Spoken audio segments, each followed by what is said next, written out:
আজকে আমরা জানব বিশ্বের দ্বিতীয় ব্যয়বহুল বিয়ের কথা। আর এই তালিকায় যথারীতি ইন্ডিয়ানদের অবস্থান রয়েছে।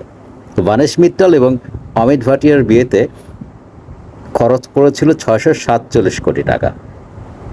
তাও বিয়েটা হয়েছিল 2004 সালে। এখন তো সেই মুদ্রায় আরও অনেক বেশি পড়বে। তো এই বিয়েটি হয়েছিল প্যারিসের বিখ্যাত প্যালেস অফ ভার্সেলাইসে, যেটি অত্যন্ত বিখ্যাত একটি ভিলা। এই বিয়েতে মোট অতিথি এসেছিলেন 1000। আর বিখ্যাত শিল্পী কাইলি মিনোগকে তো আপনারা অনেকেই চিনেন, আমরাও তার গান শুনেছি আমাদের তারুণ্যের সময়।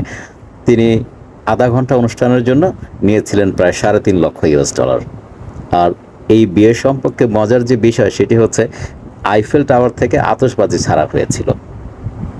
তো নিঃসন্দেহে এটি পৃথিবীর বিয়ের ইতিহাসে একটি অত্যন্ত ব্যয়বহুল বিবাহ। আজকে এ পর্যন্তই, ধন্যবাদ।